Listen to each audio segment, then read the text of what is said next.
말씀을 봅니다. 말씀은 마태복음 21장 43절 말씀입니다. 마태복음 21장 43절 레시학 성경으로 37면에 있습니다. 마태복음 21장 43절입니다. 제 말씀을 읽어드리겠습니다. 그러므로 내가 너희에게 이르노니 하나님의 나라를 너희는 빼앗기고 그 나라의 열매 맺는 백성이 받으리라. 아멘. 포도원 농부의 비유입니다. 우리 주님께서는 그 당시 포도원이 많이 있었기 때문에 포도원에 대해서 또 포도에 대해서 많은 비유의 말씀을 우리 가운데 남기셨죠. 이 비유도 우리가 잘 알고 있는 비유인데 농부들이 정한세를 바치지 아니하니까 그 종을 보내고 또 아들을 보내고 나중에 그 아들을 죽이니까 또 주인이 와서 그 농부들을 진멸하였다. 이런 내용을 저희가 잘 알고 있습니다. 이 비유도요.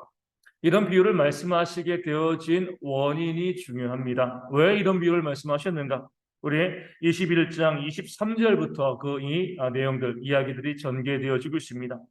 우리 21장 23절 보면 예수께서 성전에 들어가 가르치실새 대제사장들과 백성의 장로들이 나와 이르되 내가 무슨 권위로 이런 일을 하느냐 또 누가 이 권위를 주었느냐 이렇게 물어보는 장면이 나옵니다.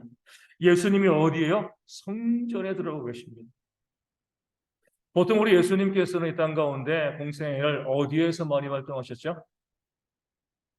이 갈릴리 지역에서 그렇죠. 많은 사역을 하시는데 지금 어디에서 사역하시는 거예요? 성전에 들어가신 거죠. 이때가 어느 때이냐면 예수님께서 종려주일, 그러니까 예루살렘으로 십자가에 달려 죽기 위하여서 올라가신 그 다음 날이 되어지는 거죠. 예수님께서 종려주일 때 예루살렘으로 올라갈 때 많은 사람들이 겉옷을 펴고요 또 종려 가지를 흔들면서 호산나 주여 이제 우리를 구원하소서 이렇게 외치는 그런 외침을 듣고요 예루살렘으로 들어가셨습니다. 그리고 뭐 하신 거예요? 성전에서 매매하는 자들의 상을 엎으신 거죠. 그렇죠? 내 집은 만민이 기도하는 집이다. 그리고 난 다음에 성전에서 나가셨다가 예루살렘 성에서 나가셨다가 다음날 오시면서 우리 이 열매 맺지 못하는 무화과 나무를 저주하여 마르게 하셨습니다. 이 모든 일들을 다 하시고 난 뒤에 예수님께서 그 성전에 들어가서 백성들을 모여 가르치신 거죠. 이랬을 때 누가 예수님께 다가옵니까? 대제사장들과 백성의 장로들. 그 당시 유대의 기득권자들이죠. 이 공회의 회원들, 요즘 말로 말하면 국회의원들입니다. 요즘 국회의원들은 뭐 이 정치만 하지만 그 당시 이 공회 회원들은요 정치, 경제, 종교, 사회 모든 것들을 다 아우르는 그런 유대인들의 대표자였습니다. 특별히 종교적인 인물이었죠. 그 사람들이 예수님께 다가와서 이렇게 묻습니다. 내가 무슨 권위로 이런 일을 하느냐? 이런 일이 뭐예요? 예루살렘 입성과 또 종려주일과 성전을 깨끗하게 하신 것들, 또 무화과 나무를 마르게 하신 이런 일들을 의미하는 거거든요. 내가 무슨 권위를 가지고 이런 일들을 여기서 행하고 있느냐? 누가 너에게 이런 권위를 주었느냐? 이렇게 물어보는 거죠. 지금 이 사람들은요, 대제사장들과 이 백성의 장로들은 유대인의 기득권자잖아요. 그렇죠? 권력자들입니다. 또 가장 많이 말씀을 알고 있고요. 많이 배운 이 권위자라고 그 스스로의 권위를 자랑하는 그런 사람들이었습니다. 긴 옷 입고요. 그 외양부터 그 권력과 그 재산과 힘 가지고요. 백성들을 지배하고 있는 그런 권위가 있는 사람들인데 이 사람들이 지금 위기감을 느끼고 있는 거죠. 예수님이 저 변방에서 사역할 때까지만 하더라도 예루살렘은 그들의 영토였습니다. 그러니까 그들이 지배하고요. 거기서 백성들이 그들을 또 존경하고 따랐습니다. 그런데 예수님께서 갈릴리 지역의 모든 사역을 마치시고 십자가에 달려 돌아가시기 위해서 예루살렘으로 올라오면서 여론이 확 바뀐 겁니다. 그러니까 지지율이 역전된 거예요. 많은 사람들이 그 전까지만 해도 이 대제사장들과 이 백성의 장로들을 존경하고 따르고 그들을 지지했는데 예수님께서 예루살렘으로 올라오면서 사람들이 예수님께 주목하는 겁니다. 여론이 예수님께로 다 돌아서는 그런 환경이 되어진 거죠. 위기감을 느낀 거예요. 그 가운데 이들이 주님께 와가지고 묻습니다. 이런 일들, 이런 기적과 이런 놀라운 일들을 내가 누구에게서 권위를 받아가지고 이런 일들을 행하고 있느냐? 우리 예수님께 물어본 거죠. 그냥 몰라서 물어본 게 아니죠. 뭐예요? 시험하는 겁니다.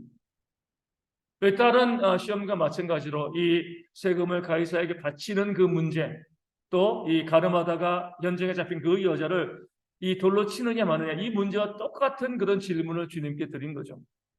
이 권위가, 내가 이 일을 행하는데 이 권위가 누구에게서 온 거냐? 만약에 예수님께서 하나님에게서 내가 받았다라고 이야기하면 뭐예요? 신성모독으로 예수님을 잡아넣을 거고요. 사람에게서 내가 받은 권위입니다라고 이야기하면 우리 권위가 제일 높은데, 우리는 대제사장이고 백성의 장로들이고 이 땅에서 가장 높은 권위를 가지고 있는데 너는 뭐냐? 그렇게 예수님을 무시하고 멸시하고 또 처리하기 위해서 어떻게 보면 대답하기 곤란한 함정이 있는 그런 질문을 예수님께 던진 겁니다. 또 아울러서 이들은 뭐예요?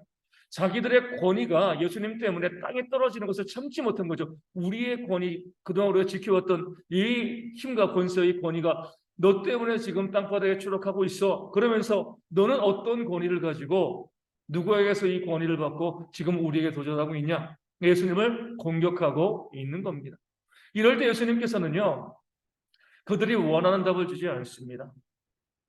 만약에 그들이 원하는 대로 답을 주면은요, 아직까지 이제 십자가까지 날짜가 며칠 남았는데 그 날짜가 빨라질 수밖에 없는 거거든요. 그렇기 때문에 주님께서는 그들에게 역질문을 하십니다. 우리 24절에 나도 한 말을 너희에게 묻겠다. 너희가 대답하면 나도 무슨 권위로 이런 일을 하는지 너희에게 알려주겠다. 그러면서 25절에 요한의 세례가 어디로부터 왔느냐?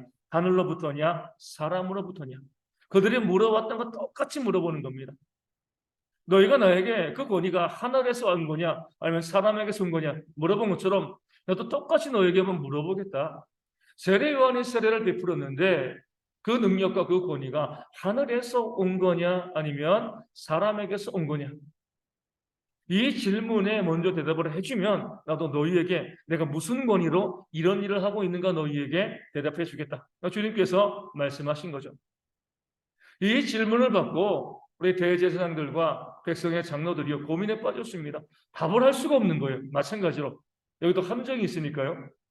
만약에 예수의 세례 요한의 이 세례가, 그 권위가 하나님에게서 왔다라고 이야기하면 백성들이 그럼 당신들은 왜 세례를 믿지 아니하였느냐 이렇게 비난할 것이고, 또 사람에게서 온 권위이다, 그러니까 사람으로부터 왔다라고 이야기하면 백성들은요, 오늘 말씀에 나와 있는 것처럼 어때요? 26절에 요한을 선지자로 여기고 있기 때문에 아니 하나님에게서 온 권세인데 하나님이 주신 그 세례인데 왜 사람에게서 왔다라고 이야기하냐, 백성들이 폭동을 일으키는 거죠.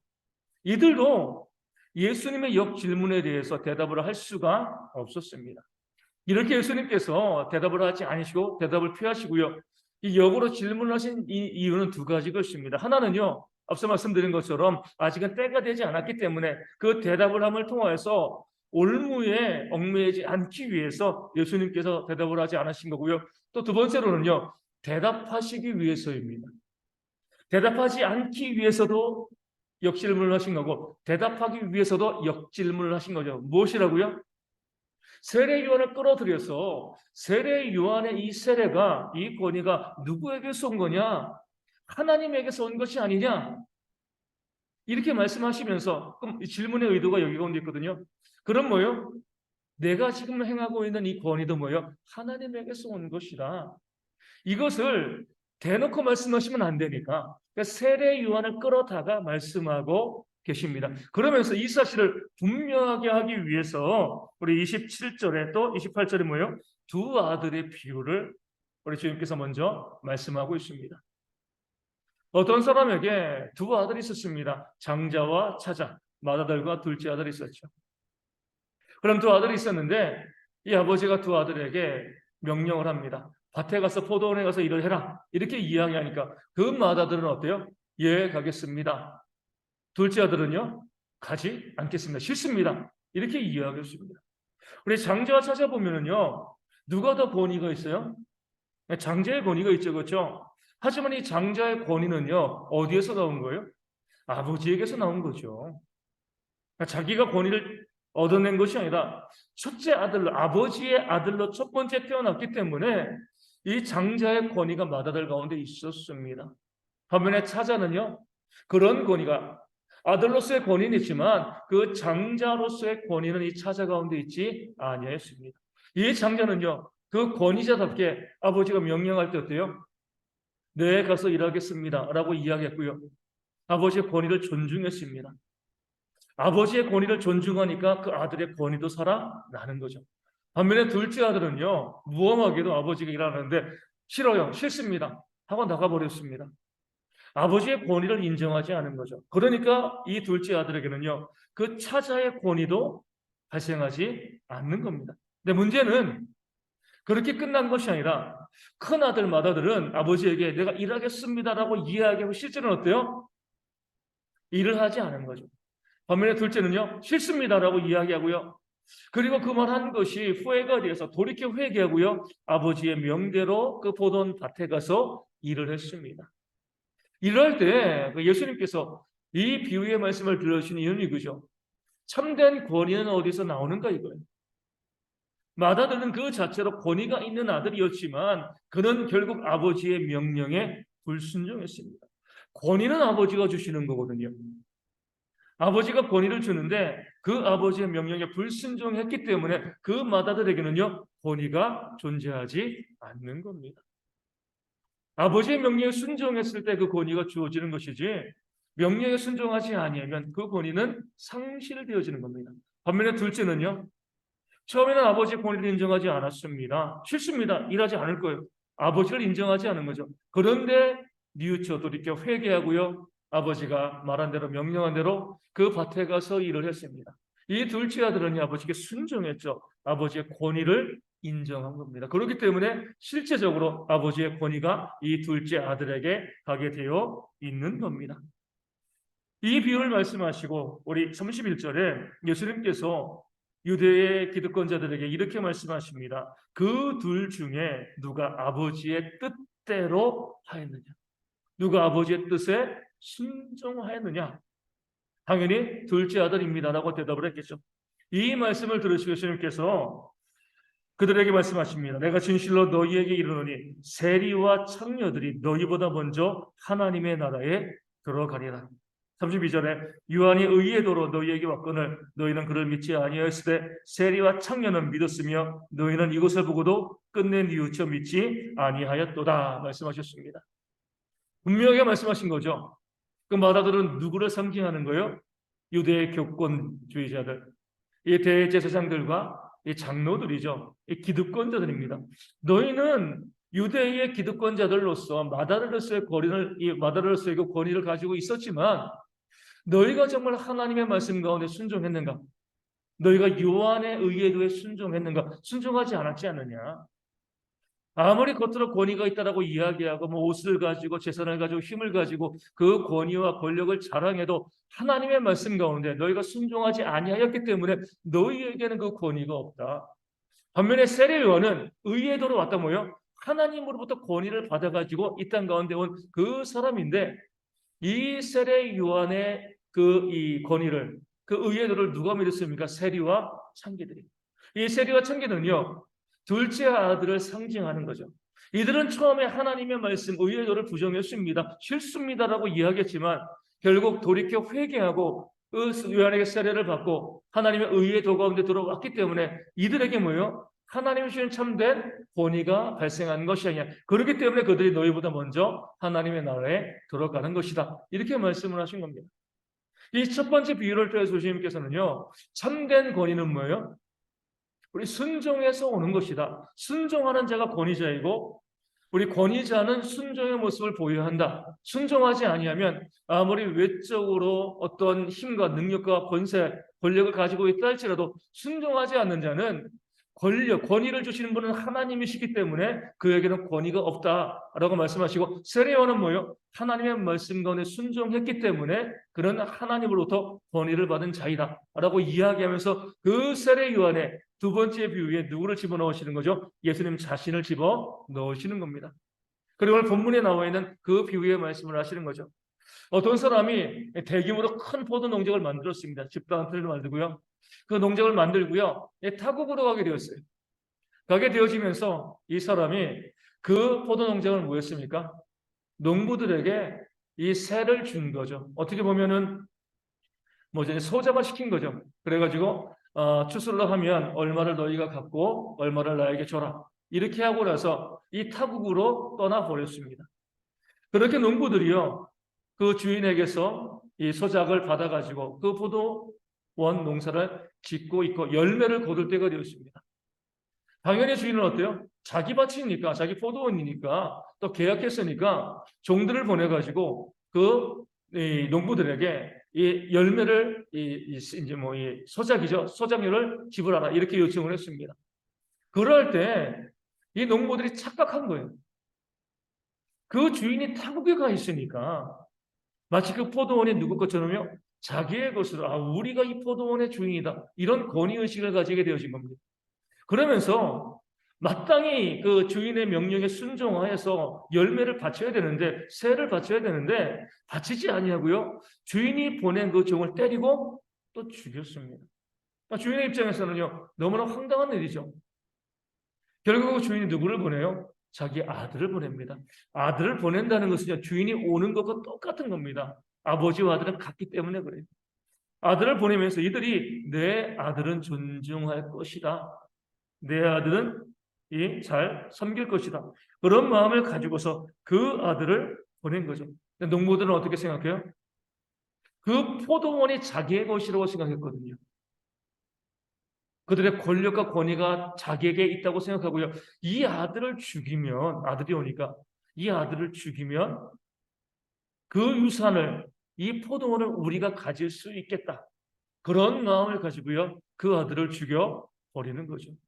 이럴 때 우리 예수님께서 이 대제사장들과 이 백성의 장로들에게 질문을 하십니다. 그런 포도원 주인이 올 때에 그 농부들을, 그 악한 자들을 어떻게 하겠느냐? 여기에 대해서 유대 기득권자들은 이렇게 대답을 하는 거죠. 당연히 그들을 진멸하고요, 세를 잘 바치는 그런 사람들에게 이 포도원을 주지 않겠습니까? 맡기지 않겠습니까? 이렇게 대답을 하는 거죠. 이 비유를 펴 주님께서 또 결론으로 오늘 말씀을 주신 거죠. 그러므로 내가 너희에게 이르노니 하나님의 나라를 너희는 빼앗기고 그 나라에 열매 맺는 백성이 받으리라, 이렇게 말씀하십니다. 예수님은 이 말씀 가운데 누구를 보내신 거예요?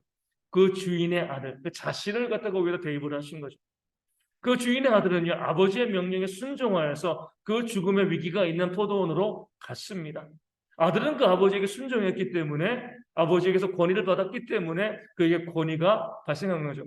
이 비유를 통해서 주님께서는 그들에게 나는 하나님으로부터, 아버지로부터 권위를 받은 자이다라고 분명하게 자신의 권위를 설명하고 증거하고 있습니다. 그럼에도 불구하고 비유의 말씀이니까요, 명시적으로 이야기한 것이 아니니까 이들이 책 잡을 수는 없었습니다. 그러면서 그 아들과 그 종을 핍박한 자들이 바로 그 포도원 농부들이 아니냐. 그 농부들이 누구를 상징해요? 유대 기득권자들, 대제사장들과 또 백성의 장로들을 의미한 거죠.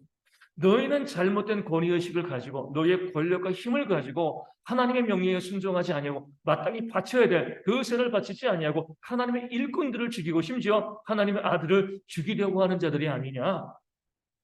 하나님의 아들은 아버지로부터 권위를 받아가지고 이 땅 가운데 왔는데 너희가 그 아들의 권위를, 아버지의 권위를 인정하지 아니하고 불순종하면서 너희의 권위를 높이기 위해서 그 아들을 핍박하고 있는 것이 아니라 죽이려고 하고 있는 것이 아니야. 이것이 바로 너희의 죄이고, 너희가 이야기한 것처럼 그 악한 농물이 진멸당해야 할 것이라고 이야기한 것처럼 너희도 하나님의 심판을 받을 것이다라고 주님께서 이 비유의 말씀을 가지고 그들에게 경고하고 또 심판하고 계신 거죠. 그래서 주님께서는요, 분명하게 두 개의 비유를 통하여서 우리의 참된 권위와 참된 힘은요, 순종에서 나온다는 그 사실을 우리 가운데 알려주고 있습니다. 아무리 그 사람들이 돈도 많고요, 지식도 많고 또 높은 지위에 있고요, 또 권위를 주장하고 권위를 자랑한다고 할지라도 그들이 하나님의 말씀에 순종하지 아니하면 그들에게는요, 권위가 없습니다. 그들의 권위는요, 가짜 잘못된 권위가 되어지는 거죠. 그렇지 아니하고 세리와 창기처럼 전혀 권위가 없어 보이는 사람이라 할지라도 그들이 하나님의 말씀 가운데 순종하고 의에도에 복종하게 되어지면 그들에게 무엇이 있는 거예요? 하나님이 주시는 참된 권위가 그들에게 주어진다. 하나님께서 그들을 높이실 것이다 라고 주님께서 말씀하고 우리 가운데 알려주고 있는 겁니다. 이 말씀이요, 우리가 지금 살아가고 있는 이 시대와 특별히 교회 가운데도 그대로 적용이 되어지고 있습니다. 사회를 보게 되어지면요, 우리 권위를 주장하는 권위주의자들이 잘 쓰는 말이 있습니다. 어떤 말을 잘 쓰죠? 권위를 주장하는 사람들, 내가 누군지 알아, 이거죠. 내가 누군지 알아? 우리 아버지가 누군지 알아? 그리고 이런 말을 잘 씁니다. 네가 감히 나한테 어떻게? 늘 자신이 항상 더 높이 있다는 것을 강조하고 내가 이런 사람이다라고 자신을 드러내고 자랑하면서 그 권위로 다른 사람을 짓누르려는 그런 모습도 있다는 가운데 많이 있습니다. 누가 그래요? 우리 대통령이, 국회의원들이, 또 시도지사들이, 이 권력자들이 그렇습니다. 근데 보면은요, 이 권력자들은 누구의 종이에요? 백성들의 종이잖아요. 백성들이 투표해가지고 그들을 세운 겁니다. 우리 국회의원들도 그러고요, 대통령도 그러고, 대통령이 임명한 장관들도 우리가 투표해 세운 대통령이 임명한 장관들이기 때문에 국민들이 세운 겁니다. 그럼 당연히 뭐예요? 그들의 권위는 없는 거죠. 권위는 누구가 있는 거예요? 국민들에게 있는 거죠. 국민들의 목소리 가운데 귀를 기울이고요. 이 국민들에게, 백성들에게 순종하고 복종하는 모습이 있어야지 뭐예요? 그들에게 참된 권위가 있는데, 백성들에게 순종하지 않고요, 백성들을 흔히 말하는 것처럼 개돼지처럼 여기고 그들을 무시하고 멸시하고 자기의 권위를 높이기 때문에 그들에게는 하나님의 심판이 임할 수밖에 없는 겁니다. 그 권위는요, 잘못된 권위가 되어지는 거죠. 우리 회사를 운영하고 있는 그런 기업체의 회장들도 마찬가지입니다. 그들은 누구 때문에 돈을 벌고 있는 거죠? 소비자 때문에, 그리고 그 회사의 직원들 때문에 돈을 벌고 있는 겁니다. 그들에게 뛰어난 점들이 있지만 결국에는요, 그들이 부자가 되어지고 그들이 높은 지위에 올라갈 수 있는 이유는요, 이 백성들 때문에, 소비자 때문에, 그리고 그 직원들 때문에 그래요. 그러면은요, 그들은요, 그 소비자들과 그 직원들에게 권위를 내세울 게 없는 거죠. 그들 때문에 자기가 그것을 누리고 있기 때문에 오히려 더 섬기고 더 복종하고 더 순종하는 그런 모습이 있어야 되는데, 우리가 살고 있는 사회가 예수님 당시에 이 모습처럼 내가 사회 지도층이고 또 기득권이고 내가 돈과 물질과 지식과 권력을 가지고 있기 때문에 그 권위를 자랑하고요, 순종하지 아니하고 자기를 주장하고 고집하는 그런 모습들이 이 땅 가운데 너무나 많이 보여지고 있습니다. 그렇기 때문에 하나님께서 이 땅 가운데 심판하시는 일들이 일어날 수밖에 없는 겁니다. 더 문제가 되어 있는 교회죠. 그 어떤 단체보다도 이 권위 의식에 이 가득 차 있는 것이 바로 교회가 되어집니다. 그 교회 중에서 교회라고 보긴 그러지만 어떻게 보면 이 교회에 유관한 단체로서 이 권위 의식을 가장 많이 드러내고 있는 것이 바로 이단들과 그리고 카톨릭이 되어집니다. 우리 권위 의식을 자랑하는 이 집단들은 무엇을 많이 해요? 화려한 외적인 집회들, 우리 보면 매스게임이라고 하죠, 그렇죠? 그런 이 단체 행사를 통해서 그들이 가지고 있는 힘과 그런 능력을 나타내기를 좋아합니다. 우리 교회들 보면 그런 교회들 있잖아요. 교회가 전부 통일되어 한다고 해서 교회가 어떤 단체적으로 큰 행사를 하고요, 교인이 단합된 모습을 보일 때 우리는 그 안에서 우리 권위주의적인 모습을 우리가 바라볼 수 있는 겁니다. 예전에 말씀드린 것처럼 우리 신천지에서 그 집회를 하게 되어지면은요, 어떻게 보면 북한 보는 것 같아요, 그렇죠? 똑같습니다. 매스게임하고요, 여러 가지 행사를 하면서, 그리고 또 항상 많은 사람들, 외부 사람들의 영향력 있는 사람들의 축사를 꼭 담아요. 그 권위를 높이기 위한 거죠. 그리고 나가지고 우리 그 이단 교주들은 어때요? 독특한 복장을 하고 나오죠. 이단의 교주 중에서 아주 그 평범하게 입은 사람들 거의 보기가 어렵습니다. 이만희 씨는 어때요? 하얀 양복에 하얀 구두 입고 마치 그냥 백의의 천사처럼, 하나님의 천사처럼 그 자신을 위장하여서 그 앞에 나오고 있는 겁니다. 그렇게 자신을 외적인 복장이라든가 어떤 형식과 외양을 통해서 자꾸 드러내는 모습이 있을 때 거기에 권위주의가 있는 거죠. 우리 카톨릭도 마찬가지잖아요. 우리가 알지 못하는 정말 다양한 그런 복식들과 예식들이 있습니다. 그 복식들의 의미가 있는 거예요. 그것을 가지고 뭐예요? 자신들의 권위를 높이는 거죠. 우리가 이런 사람들이다. 근데 그들은요, 그렇게 권위를 높이면 높일수록 그들 스스로 뭐예요? 우리는 순종하지 않는다 이 사실을 보여줍니다. 이 권위와 순종은요, 양립할 수가 없어요. 순종하는 자는요, 이 권위를 내세우지 않고요.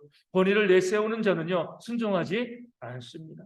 내가 이런 사람이라고 자꾸 자기를 드러내고 높이는 그런 사람들일수록 하나님 말씀 가운데 순종하지 않는 그런 모습을 보이게 되어지는 거죠. 우리 오늘 참 우리가 이제 뭐 같은 종교라고 하긴 좀 그러지만 기독교를 종교라고 보지 않잖아요. 이 구원의 이 도이기 때문에 우리 종교를 보면 우리 불교에서 이제 재밌는 일이 벌어졌잖아요. 우리 해인사의 주지가 우리 이제 이 법복 승복을 벗고요. 일반복으로 입고 위정하고 비군이랑 데이트를 하다가 또 걸려가지고 해인사의 주지잖아요, 그렇죠? 조그만 절도 아니고요. 우리 팔만대장경이 있는 이게 대표적인 그런 절 중에 하나입니다. 그렇게 옷을 벗고요, 이제 이 속세 옷을 입고 나가가지고 데이트를 하다가 음행을 하다가 이 걸린. 그래서 그 해인사에서 쫓겨나는 그런 일들이 벌어졌습니다. 그것을 보면서 이런 생각을 했어요. 법복을 입고 있을 땐, 승복을 입고 있을 때는 어때요? 그 권위를 가지고 사람들에게 자신을 나타내는데 악한 일을 할 때는 어때요? 그 옷을 벗고요. 속세 옷을, 일반 사람들의 옷을 입고 그런 악한 일을 행하는 그런 모습을 보게 되어집니다. 예전에 알고 있던 목사님께서 우리 이제 누님이 이 음식점을 하는데 거기도 그렇대요. 와가지고 술과 고기 가장 많이 먹는 사람들은 중들이라 그런 거죠. 근데 올 땐 뭐예요? 항상 이 옷 벗고 승복 벗고요. 일반 옷 입고 모자 쓰고 와가지고 중인 것 안 들키려고 하는데 다 들키죠. 다 드러나죠. 또 워낙 자주 오니까. 그 사람들은요. 그 옷을 가지고 뭐예요? 옷을 가지고 자신의 권위를 이야기합니다. 근데 그 권위를 숨기려고 할 때는 일반의 옷을 입게 되어지는 거죠. 그러면서 우리가 옷이나 외양이라든가 그런 이 형식을 가지고 자기의 권위를 나타내지 않는 사람들이 하나님의 말씀 가운데 순종하는 그런 삶을 살아간다 이렇게 볼 수가 있는 겁니다. 교회 다니면서 우리 교회 가운데 있을 때 이 교회가 하나님의 또 심판과 진노를 받게 되어지는 그런 중요한 이유 중에 하나는요. 내가 목사인데, 내가 장로인데, 내가 권사이고 내가 안수 집사인데, 그러니까 자신의 어떤 직위 가운데 자기의 권위를 두는 거죠. 내가 이런 사람이야라고 이야기하면서 자신이 권위를 주장하고 나타내는데 무엇은 없는 거예요? 하나님 말씀에 대한 순종이 없는 겁니다. 목사인 게 중요한 게 아니에요. 중직자인 게 중요한 게 아닙니다. 어떤 기관을 맡아서 헌신한 사람들 그 직분이 중요한 것이 아닙니다. 하나님께서 우리 가운데 원하시는 참된 권위는요. 하나님의 말씀 가운데 순종하는 그런 모습 가운데 있는 겁니다. 많은 분들이 내가 목회자라고 자신을 드러내지만 말씀에 순종하지 않기 때문에 그들 가운데 참된 권위를 발견할 수가 없는 거죠. 오늘 낮에 어떤 성도님에게 전화가 왔습니다. 전화가 와서 이 통화하면서 그분이 이렇게 말씀을 하시더라고요. 올해부터 목사님 제가 난생 처음 성경을 읽기 시작을 했습니다. 그래서 어떻게 성경을 그렇게 그동안 안 읽다가 읽게 됐냐 그러니까 우리가 이제 제가 연초에 나눠준 2013년 우리 순종에 대한 그런 이제 용지 있잖아요.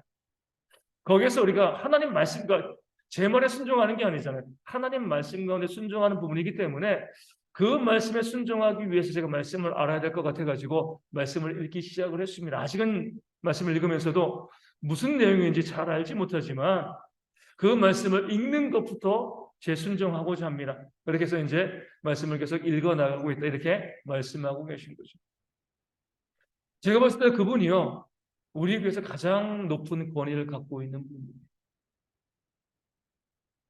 목사도 아니고요, 또 전도사도 아니고 그 어떤 직분을 갖고 있는 분도 아니지만 하나님의 말씀을 가지고 그 말씀대로 순종하고 그 말씀대로 살려고 애쓰고 노력하는 그런 모습이 그에게 있기 때문에 하나님께서 그에게 놀라운 복과 은혜와 또 하나님의 권위를 부여해 주실 줄로 믿습니다. 오늘 우리는 어떻습니까? 정말 오랜 시간 동안에 신앙생활에 나가고요, 교회를 다니고 하나님을 잘 알고 있다라고 하면서 우리는요 정말 말씀 가운데 얼마나 순종하고 있는가? 말씀을 이야기하고 토론하고 또 말씀에 대해서 나누기는 잘하는 그런 분들이 많이 있습니다. 믿음이 좋다라고 이야기하고요. 그 믿음을 가지고서 신학에 대해서, 신앙에 대해서 토론하고 이야기하고 많은 사람들에게 가르치고 또 교훈하고 권면하죠. 하지만 그 말씀 그대로 순종하고 있는가? 내가 전한 그 말씀 그대로 내가 살아가고 있는가? 아무리 믿음이 좋다라고 이야기하고요, 아무리 믿음을 많이 이야기한다 할지라도 행함이 없으면, 순종이 없으면요, 그 믿음은요 죽은 믿음이다, 죽은 권이다, 이렇게 이야기할 수가 있게 되어지는 겁니다. 다시 말씀드리지만 우리는요, 우리가 행할 수 있는, 순종할 수 있는 것만 우리가 말하고 선포할 수 있어야 됩니다. 전도와 선교를 이야기하면은요, 전도하고 선교해야죠. 부재를 이야기하고 어려운 이웃들에 대해서 우리가 이야기하면 정말 그들에게 우리 가진 것을 나눠줄 수 있는 그런 모습이 있어야 됩니다. 사랑을 이야기할 수 있으려면요, 우리가 원수까지 사랑하는 그런 모습이 우리 가운데 있어야 돼요. 유대 종교 지도자들처럼 우리 대제사장들과 또 백성의 장로들처럼 자신들의 권위를 이야기하고 신학적인 지식을 이야기하고 그들이 가지고 있는 많은 믿음에 대해서 이야기하지만 행함이 없고요, 순종이 없으면 그 모든 것은요 쓸모없는 헛된 것이 되어지는 줄로 믿습니다. 우리가 정말 참된 신앙인으로서 하나님의 권위 있는 자로서 이 땅을 살아가고요, 우리 오늘 하나님의 역사와 은혜가 충만하기를 원하신다라고 하면 우리 가운데 무엇보다도 하나님 말씀대로 내가 믿는 대로 순종하고 행하는 그런 모습들이 우리 가운데 있어야 할 줄로 믿습니다. 이제 곧 명절이죠. 토요일부터 설 명절이 시작되어집니다. 이 명절에 우리가 정말 우리 주변의 어려운 이웃들을 바라보시면서 그들 가운데 내 것을 섬기고 나눠주는 그런 모습이 있어야지 뭐예요? 우리가 순종하는 자이고요, 우리 가운데 행함이 있는 자이고, 우리가 뭐죠? 하나님이 주시는 놀라운 권위를 힘입는 그런 자가 되어지는 줄로 믿습니다. 매일 사랑을 이야기하고요, 또 긍휼과 또 구제를 이야기하면서 내 곁에 있는 그런 이웃들을 전혀 돌보지 아니하는 그런 어리석고 악한 사람들이 우리 가운데 있지 아니하도록, 우리 마다를과 같은 그런 새를 내지 않는 그런 농부와 같은 그런 삶이 발생하지 않고요, 정말 믿는다라고 하면, 정말 구원받고요, 하나님의 말씀을 알고 있는 자라고 하면 그 말씀 가운데 순종하는 모습들을 하나씩 하나씩 만들어가는 그런 지혜와 또 용기와 결단이 우리 가운데 있고, 그럴 때 하나님께서 우리 가운데 은혜와 복을 채워주실 줄로 믿습니다. 아직까지도 우리가 올해 순종하는 말씀을 정하지 아니하시고요, 도전하지 않으신다고 하면 지금이라도 시작하셔야 됩니다. 머리로만 가지고 있으면 안 돼요. 내가 기록하고요, 적어놓고 내가 올해는 이 말씀 가운데 반드시 순종하겠다라고 하시고요, 그 말씀에 순종할 때에 하나님께서 우리 가운데 놀라운 은혜와 역사를 분명히 보여줄 줄로 믿습니다. 그래서 우리가 죽어있는 신앙생활이나 살아있는 신앙생활하는 우리 대형의 모든 성도 되어지기를 주님의 이름으로 축원을 드립니다.